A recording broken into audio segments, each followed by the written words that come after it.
집안의 큰 제삿날이었습니다. 음력으로 날을 받아 지내는 집안이었습니다. 할아버지 기일, 할머니 기일, 증조부 기일까지 1년에 제삿날이 5번이 넘었고 그중 가장 큰 날은 온 집안 사람이 다 모여야 하는 날이었습니다. 형제들이 모이고 형제들의 자식들이 모이고 그 자식들의 자식들까지 마루와 방을 가득 채우는 날이었습니다. 사람이 많으면 먹을 것도 많아야 하는 법입니다. 전을 부쳐야 하고 나무를 묻혀야 하고 탕을 끓여야 하고 적을 쌓아야 하고 과일을 손봐야 했습니다. 그 모든 일이 부엌에서 이루어졌습니다.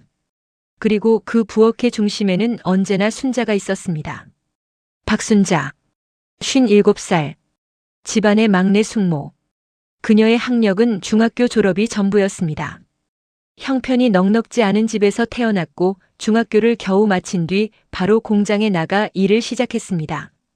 고등학교 진학은 꿈도 꾸지 못했습니다. 집안의 오빠들 학비를 대야 했기 때문이었습니다. 딸은 공부 안 해도 된다는 시절이었고 딸이 희생해야 아들이 앞길을 여는 시절이었습니다. 그것이 당연한 세상이었습니다. 억울해도 어디 가서 억울하다 말할 수도 없는 세상이었습니다. 그렇게 순자는 공장 일을 하다 23세 지금의 남편 막내 숙부를 만났습니다. 결혼을 하고 이 집안에 들어왔을 때부터 순자의 자리는 정해져 있었습니다. 부엌이었습니다. 제삿날이면 사흘 전부터 준비를 시작했고 당일에는 해가 뜨기 전에 일어나 해가 진 뒤에야 손을 놓았습니다. 누가 시키지 않아도 했습니다. 그게 자기 자리라고 생각했기 때문이었습니다. 그날도 마찬가지였습니다. 새벽 5시에 일어나 쌀을 씻었습니다. 시장에서 사온 두부를 썰었습니다. 기름을 두른 팬에 전을 부치기 시작한 건 6시 반이었습니다. 명태전, 동태전, 깻잎전, 호박전, 고사리전. 한 가지씩 만들어 쟁반에 쌓아두었습니다. 부엌이 기름 냄새와 열기로 가득 찼습니다.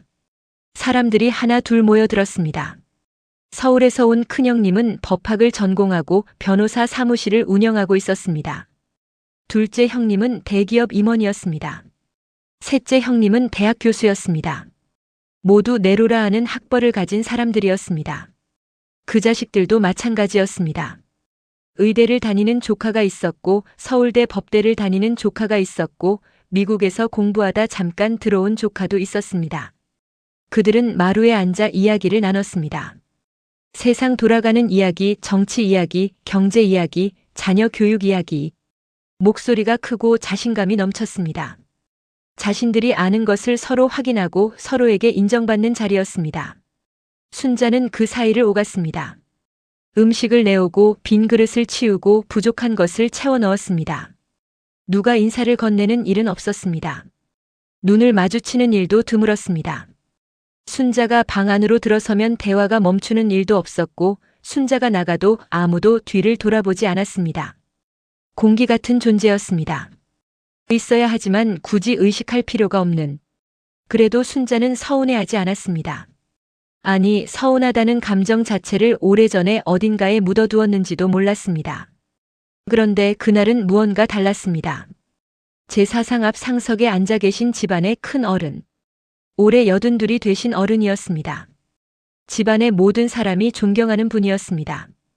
평소에도 건강이 그리 좋지는 않으셨지만 제삿날만큼은 꼭 직접 참석하시는 분이었습니다.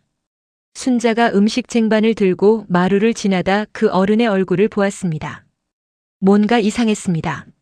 안색이 달랐습니다. 평소의 그 얼굴이 아니었습니다. 얼굴빛이 흑빛으로 가라앉아 있었습니다. 회색빛이 도는 탁하고 어두운 빛이었습니다. 그리고 입술 끝이 아주 미세하게 알아채기 힘든 정도로 떨리고 있었습니다. 이마에는 땀이 맺혀 있었는데 실내가 그렇게 더운 날이 아니었습니다. 순자는 한의학적인 개념을 알고 있었습니다. 배운 것이 아니었습니다. 어릴 때부터 할머니 곁에서 보고 들은 것이었습니다. 할머니는 동네에서 알아주는 약손이었습니다. 누가 아프다 하면 달려가 손을 얹고 무언가를 다려주고 혀를 눌러주는 분이었습니다. 어린 순자는 그 곁을 늘 따라다녔습니다. 책으로 배운 것이 아니니 글로 쓸 수는 없었지만 몸으로 기억하고 있었습니다. 그 기억이 지금 깨어났습니다. 저 얼굴빛은 예사롭지 않다. 어른신의 몸 안에서 무언가 잘못 흐르고 있다. 순자는 쟁반을 내려놓고 조심스레 어른 가까이 다가섰습니다. 어른신 안색이 좀 안 좋아 보이시는데 오늘 몸이 불편하신 건 아닌지요? 그 말이 채 끝나기도 전이었습니다. 방 안의 분위기가 싸해졌습니다. 큰형님이 고개를 돌렸습니다.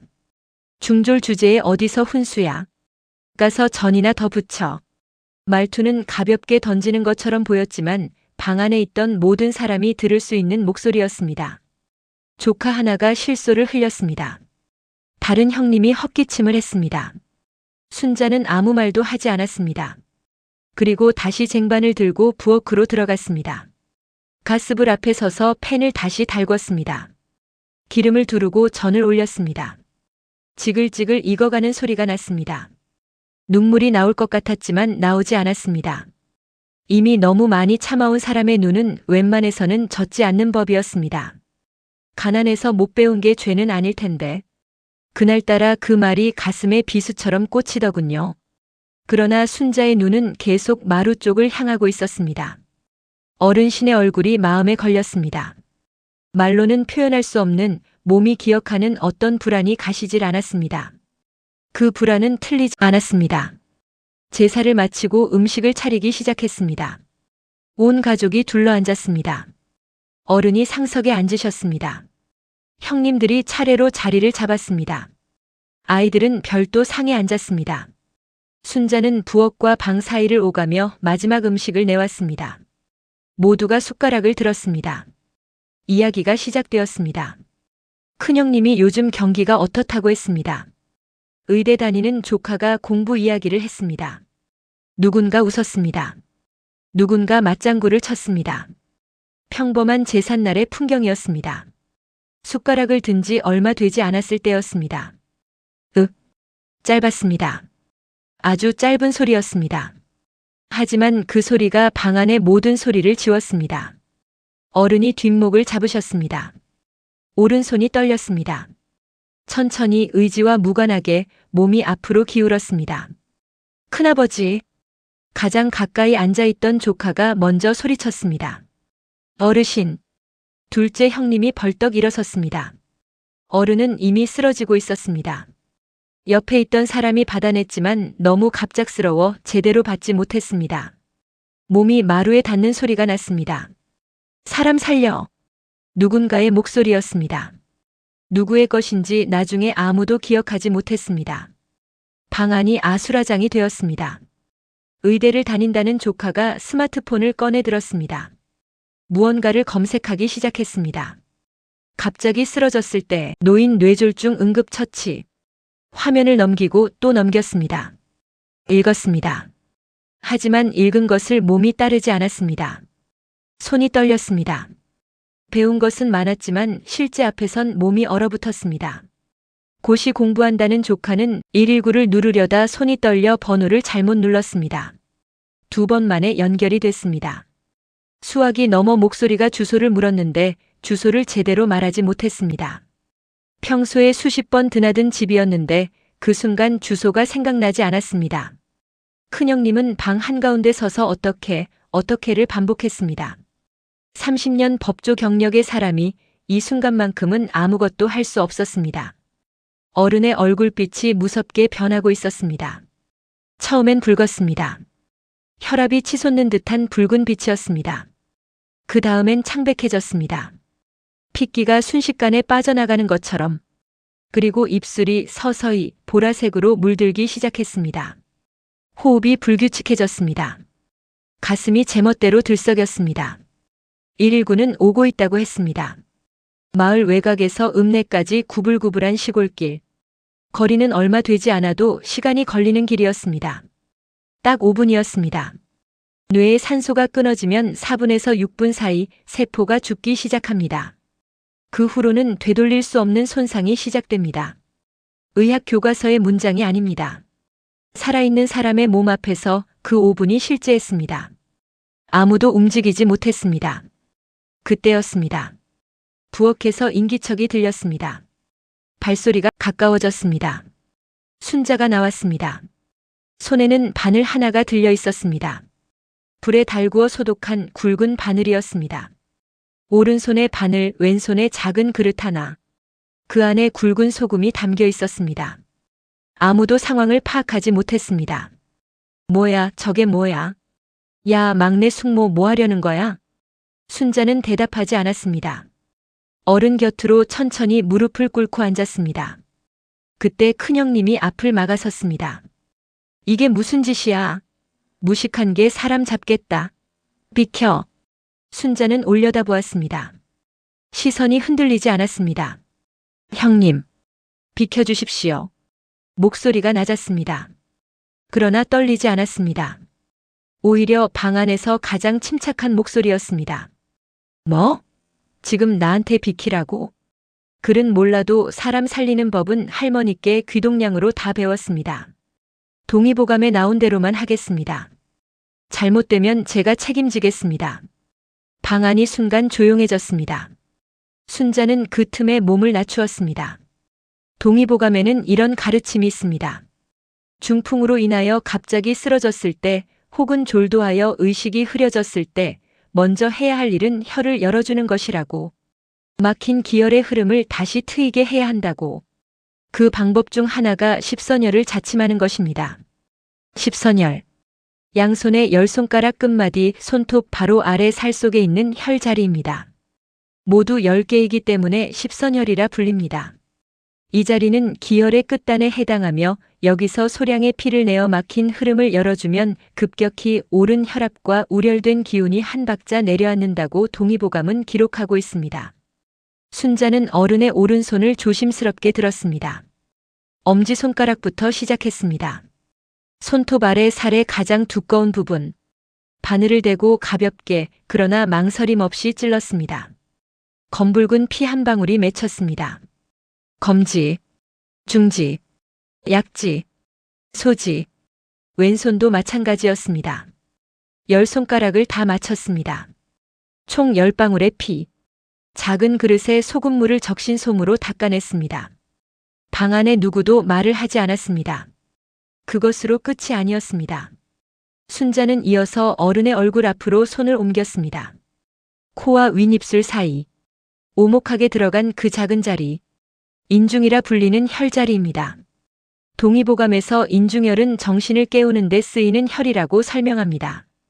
동맥과 인맥이 교차하는 자리로 이 두 경맥은 사람 몸의 가장 중심을 흐르는 기의 줄기입니다. 이 자리를 강하게 자극하면 혼미해진 의식을 불러오는데 효과가 있다고 했습니다. 바늘이 없어도 됩니다. 손톱이나 엄지손가락으로 3개 지속적으로 눌러주면 됩니다. 순자는 엄지손가락의 끝을 인중혈에 가져다 댔습니다. 그리고 힘을 주었습니다. 흔들지 않았습니다. 문지르지 않았습니다. 수직으로 한 방향으로 꾸준하게 눌렀습니다. 어른의 표정 근육이 미세하게 일그러졌습니다. 아주 작은 반응이었지만 순자는 그것을 놓치지 않았습니다. 살아계십니다. 숨이 있습니다. 순자의 목소리가 방 안에 낮고 단호하게 울렸습니다. 동의보감의 지혜는 여기서 그치지 않습니다. 뇌혈관 질환과 급체는 겉으로 보기에 비슷해 보일 때가 있습니다. 갑자기 쓰러지고 의식이 흐려지고 얼굴빛이 변합니다. 하지만 동의보감은 그 둘을 구분하는 방법을 알려줍니다. 급체의 경우에는 대부분 명치 아래가 딱딱하게 굳어 있습니다. 손으로 복부를 눌러보면 환자가 반응합니다. 또한 손발이 차가워지기보다는 복부에 열이 몰리는 경우가 많습니다. 얼굴빛도 자색보다는 황색이나 청색을 띠는 경우가 많습니다. 반면 중풍이나 뇌혈관 문제는 얼굴이 갑자기 비대칭이 되거나 한쪽 팔다리가 축 늘어지는 증상이 동반되는 경우가 많습니다. 말을 하려 해도 말이 제대로 나오지 않거나 눈이 한쪽으로 치우치는 경우도 있습니다. 동의보감의 기록에서는 이러한 경우를 반신불수지기가 동반된 중풍으로 구분하였습니다. 순자는 그 차이를 알고 있었습니다.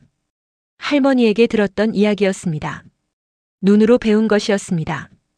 어른의 상태는 명백히 뇌혈관 쪽이었습니다. 오른쪽 팔이 힘없이 늘어져 있었고 입꼬리가 한쪽으로 처져 있었습니다. 말을 하려 하시는데 소리가 제대로 나오지 않았습니다. 순자는 멈추지 않고 처치를 이어갔습니다. 합곡혈. 엄지와 검지 사이에 살이 도드라지는 자리. 이 혀를 강하게 누르면 기운이 위쪽으로 올라오고 혈액순환을 도우며 의식 회복에 도움이 됩니다. 순자는 양손에 합곡혀를 번갈아 눌렀습니다. 강하게 리듬감 있게. 멈추지 않고. 방 안에 누구도 막지 않았습니다. 형님들은 뒷걸음질쳐 벽에 기대어 서 있었습니다. 조카들은 멍하니 바라보고 있었습니다. 스마트폰 화면은 꺼진 채로 바닥에 놓여 있었습니다. 순자만이 어른 곁에서 무릎을 꿇고 있었습니다. 바깥에서 구급차 소리가 들리기 시작했습니다. 그 소리가 가까워지는 내내 순자는 손을 놓지 않았습니다. 구급대원 2명이 문을 열고 들어왔습니다. 들것을 들고 가방을 들고 빠른 발걸음으로 어른 곁으로 다가왔습니다. 순자가 비켜섰습니다. 구급대원이 어른의 상태를 확인했습니다. 혈압계를 감았습니다. 산소 포화도를 쟀습니다. 동공을 확인했습니다. 빠르고 능숙한 손놀림이었습니다. 그러다 잠시 멈추었습니다. 고개를 들어 주위를 둘러보았습니다. 초동 조치 누가 하셨어요? 아무도 대답하지 않았습니다. 손가락을 따셨는데 이분이요? 구급대원이 어른의 손을 들어 보였습니다. 10손가락 끝에 작은 핏방울 자국이 남아 있었습니다. 여전히 아무도 대답하지 않았습니다. 순자가 조용히 손을 들었습니다. 구급대원이 순자를 보았습니다. 그리고 말했습니다. 초동 조치가 완벽합니다. 이분 덕분에 사셨어요. 골든타임을 넘기지 않으셨습니다. 방 안이 조용해졌습니다. 완벽합니다. 덕분에 사셨어요. 그 두 문장이 방 안의 공기를 바꿨습니다. 어른을 들것에 실었습니다. 산소 마스크를 씌웠습니다. 혈압 안정제를 투여했습니다. 구급차로 옮기기 직전 어른이 눈을 떴습니다. 아주 미미하게. 눈꺼풀이 간신히 올라왔습니다. 시선이 흔들렸습니다. 무언가를 찾는 것 같았습니다. 방 안을 천천히 훑었습니다. 그러다 멈추었습니다. 순자를 보았습니다. 어른이 손을 들었습니다. 힘이 없었습니다. 손가락이 떨렸습니다. 하지만 분명히 들었습니다. 순자가 다가갔습니다. 그 손을 두 손으로 감싸주었습니다. 어른이 말을 하려 했습니다. 말이 제대로 나오지 않았습니다. 한쪽 입이 아직 잘 움직이지 않았습니다. 그래도 억지로 가까스로 소리를 냈습니다. 이 사람이 은인이요. 그게 전부였습니다.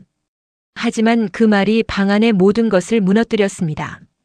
큰형님이 고개를 숙였습니다. 한 번 숙인 고개가 올라오지 않았습니다. 어깨가 떨렸습니다. 소리는 나지 않았지만 우는 것이었습니다. 60이 넘은 나이에 그 단단한 사람이 우는 것이었습니다. 둘째 형님이 벽에 기댔습니다. 두 손으로 얼굴을 가렸습니다. 의대 다니는 조카가 바닥을 내려다보았습니다. 스마트폰을 쥔 손이 내려갔습니다. 아무도 말을 하지 못했습니다. 구급대원이 들것을 들고 문 쪽으로 이동했습니다. 그 순간 어른이 다시 힘을 모아 한마디를 더 하셨습니다. 중졸이라고 무시한 우리가 짐승이다. 문이 닫혔습니다. 구급차 소리가 멀어졌습니다. 방 안에 남은 사람들은 한동안 그 자리에서 움직이지 못했습니다. 병원에서 연락이 온 것은 2시간쯤 뒤였습니다. 뇌경색 초기였습니다. 혈전이 뇌혈관 일부를 막았지만 초동 처치가 워낙 빨랐기 때문에 광범위한 손상으로 이어지지 않았다고 했습니다. 약물 치료와 재활로 회복이 가능한 상태라고 했습니다. 의사가 물었다고 했습니다. 처음 쓰러지고 나서 무엇을 했냐고. 가족이 대답했습니다. 손가락을 따고 인중을 눌렀다고. 의사가 말했다고 했습니다. 그 처치가 혈압을 일시적으로 낮추고 혈류를 유지하는 데 도움이 됐을 것이라고. 현대의학의 관점에서도 말초 자극을 통한 혈압 조절 효과는 연구되고 있는 분야라고. 집안 사람들은 그 말을 듣고 아무 말도 하지 못했습니다. 병원에서 돌아온 그날 저녁 큰형님이 순자를 찾았습니다. 부엌에 있었습니다. 남은 음식을 정리하고 있었습니다. 아무 일도 없었던 것처럼 큰형님이 부엌 문 앞에 섰습니다. 순자가 고개를 들었습니다. 큰형님이 허리를 굽혔습니다. 깊이 오랫동안 내가 큰 죄를 지었어. 평생 미안하게 살겠어. 순자는 대답하지 않았습니다. 그저 손에 쥐었던 행주를 내려놓았습니다. 울지 않았습니다. 웃지도 않았습니다. 그냥 그 자리에 서 있었습니다. 30년을 부엌에서 지낸 사람이 처음으로 제대로 서 있었습니다.